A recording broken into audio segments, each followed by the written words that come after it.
vous allez voir. L'Afrique, c'est ce qui est pointé en bleu au tout bas là.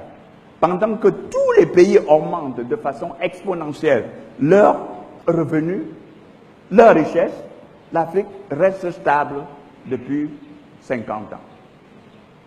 Et cela veut dire que nous avons quelque chose à faire. Au niveau du commerce mondial, je ne veux pas en parler parce que c'est désolant, puisque notre part représente seulement 2%. Notre part représente seulement 2%. N'oublions pas que nous aurons 2 milliards de population, c'est-à-dire le tiers de la population mondiale. Bientôt, avec 2% de revenus de distribution de richesse mondiale. Sur ce terrain encore, ils perdent toute la bataille.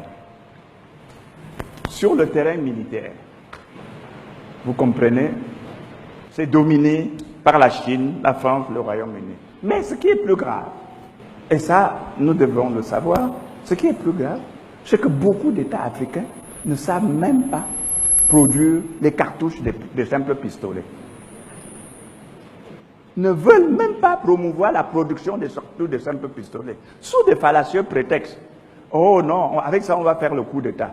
Mais seulement, la France fait faire cela par Dassault, une société privée, mais sous le contrôle permanent de l'État, ce qui ne permet pas à Dassault de faire des déviations.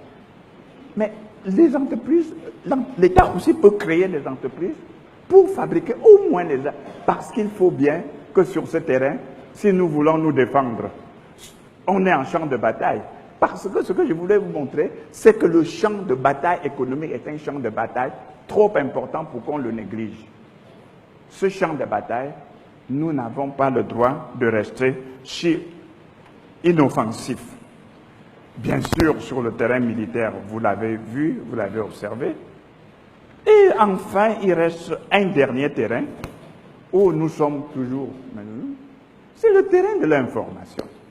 Je vous ai parlé tout à l'heure des médias, mais je voudrais venir vous parler d'autre chose.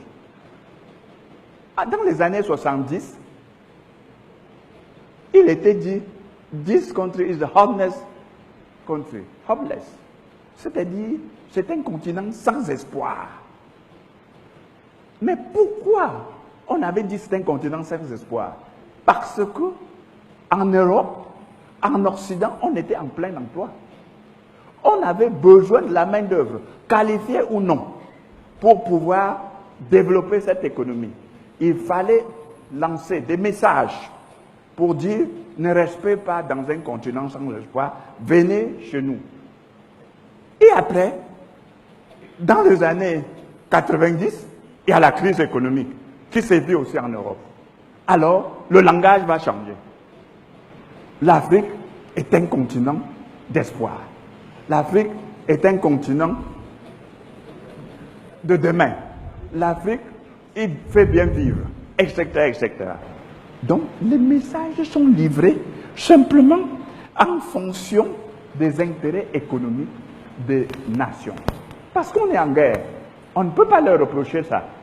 Ce que nous pouvons reprocher, c'est que nous-mêmes, on ne fait pas attention. On ne fait pas attention à ces messages et on y croit. Est-ce que ça veut dire que nous n'avons pas de médias? Oui, nous avons quelques médias panafricains et des médias à l'intérieur de notre pays, de nos différents pays en Afrique. Nous avons par exemple Vox Africa, Africa 24, Africa Number One et Africa Cable. Mais qu'est-ce qui se passe? Les capitaines d'industrie qui sont dans cette salle, ces grands entrepreneurs, quand ils vont faire leur message, ils vont où? À CNN, à TF1, etc., etc. Et après, il dit, pourquoi? Les chefs d'État, les leaders des États, ils font leur communication. Ils vont où? Dans ces médias. Et après, il dit, les médias africains n'ont pas d'audience. Comment voulez-vous que quelqu'un ait l'audience lorsqu'on ne lui donne pas l'information? Comment voulez-vous que quelqu'un ait l'audience lorsqu'on ne lui donne pas la priorité? Or, vous ne verrez jamais la Russie donner des messages importants en dehors de Russia Today. la France utilise TF1 24. Ce qui est pire, et vous allez pouvoir l'observer, c'est que presque dans tous les aéroports africains, je les fréquente tous les jours on voit France 24, lorsqu'on est en zone francophone. Lorsqu'on est en zone anglophone, CNN. Alors que tout le monde sait, à moins que je me trompe, que ça c'est pour véhiculer des messages contre nos intérêts, contre nous. De là, on doit se poser une seule question. À quand l'Afrique? Et je dirais qu'il faut un réveil urgent. Je voulais même paraphraser le professeur Maurice Kamto, parce que dans un de ses livres, il disait « urgence de la pensée ». Je dirais aujourd'hui « urgence d'action ». Parce que à l'urgence de la pensée, il y a l'urgence de l'action. Nous avons une population, si nous l'éduquons, si nous lui donnons le savoir qu'il faut, nous pouvons gagner toutes les batailles. Donc, dans ces conditions, l'Afrique doit pour mon part agir sur 4 fronts. Le premier front est le front de l'éducation. Et là, encore une fois de plus, avant d'aller plus loin, je m'en vais citer le professeur Jacques Famé-Dongo. Dans son interview, il dit ceci, il faut casser le cloisonnement entre l'entreprise et l'éducation. Il faut redonner une nouvelle image à l'éducation. Et cette fois-ci, il cite le chef de l'État. Il faut transformer notre système éducatif en un système productif. Mais c'est quoi transformer notre système éducatif en système productif? J'ai quelques mots à vous dire. Je crois qu'il faut une éducation du savoir, du savoir-faire et du savoir-être citoyen. S'il y a une éducation du savoir-faire et du savoir-être citoyen, nous allons pouvoir créer les conditions optimales pour pouvoir arriver à notre développement. Pour cela, c'est quelle éducation? Il faudra tout de suite abandonner l'éducation de récitation que nous avons héritée de la colonisation pour adopter l'éducation moderne qui est l'éducation du questionnement. Et pour cela, il faut prendre le questionnement depuis le très bas âge, c'est-à-dire depuis avant l'âge de 7 ans. Et je voudrais vous citer la théorie des jésuites. Ils disent, en général, si vous voulez que je fabrique un chrétien pour la vie, donnez-le-moi avant l'âge de 7 ans. Parce que c'est à ce moment, et à ce moment précis, qu'effectivement, il lui donne toute la manière de penser. Nous avons un devoir. Vous savez, nos universités africaines, globalement, ne figurent pas dans les 100 premières. Et même dans les 500 premières, nos universités, il y en a 4. 3 en Afrique du Sud, 1 en Égypte. C'est-à-dire, nous avons un travail et nous devrons pouvoir le faire. Le défi technologique. Ce défi, il s'agit en définitive, comme le ministre Famé-Dongo a dit plusieurs fois dans ce discours, il faut développer l'enseignement technique, l'enseignement scientifique, l'ingénierie, pour donner une masse suffisante à l'économie pour lui permettre de se propulser. Il faut, j'en dis, augmenter le budget de la recherche. Sur le plan économique, il faut que nous exploitons intelligemment nos richesses. Et nous pouvons le faire. Et je le disais dans une de mes publications, quelle Afrique en 2050?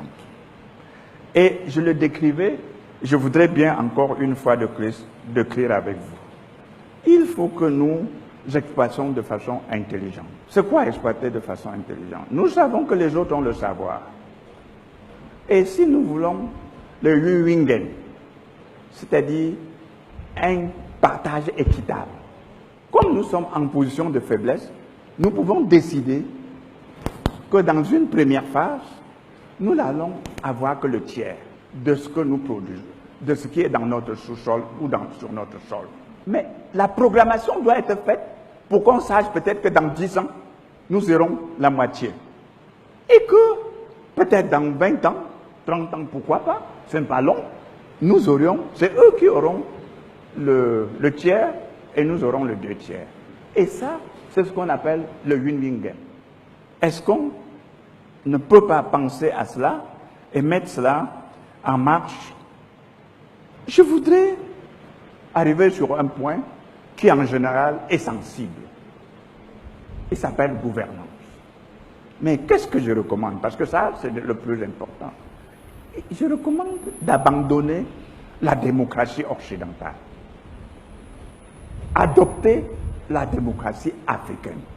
Parce que cette démocratie africaine a beaucoup de ses vertus. La première des vertus, c'est l'esprit d'indépendance. Et pour évoluer, il faut être indépendant.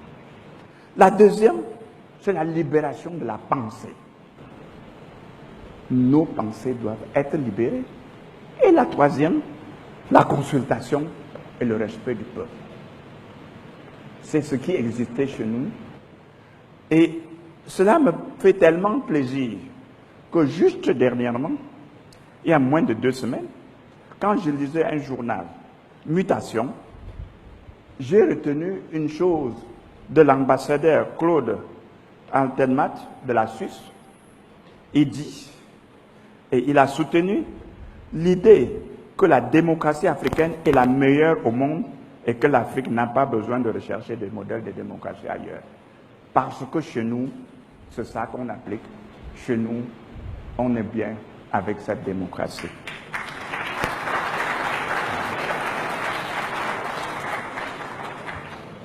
Enfin, tout ceci a quoi à faire avec PK Focam Award?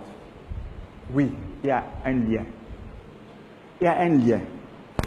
Et le lien, le professeur Jean-Famé Ndongo le trace lui-même. C'est la raison même pour laquelle il est là.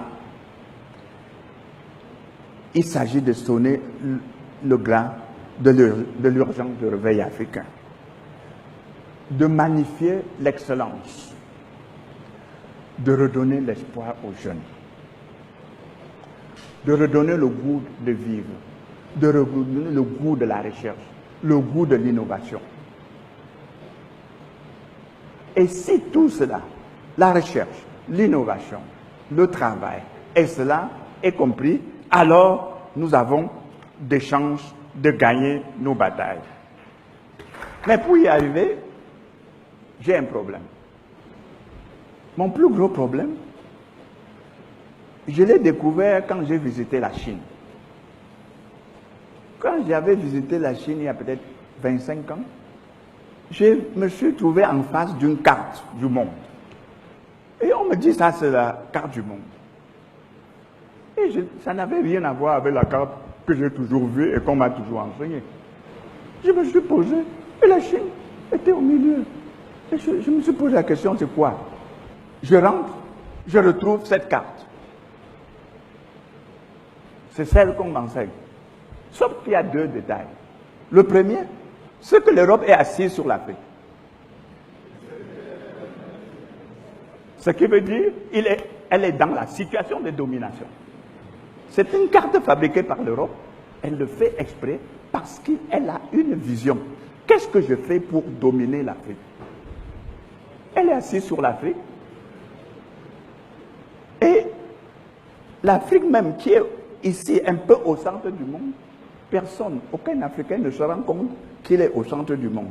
Mais j'ai pensé que cette carte, pour moi, en tant que chercheur, n'est pas bonne. Et que l'Afrique doit refaire sa propre carte avec sa propre vision. Et pour refaire sa propre carte avec sa propre vision, j'ai élaboré pour vous une autre carte de l'Afrique que je recommande.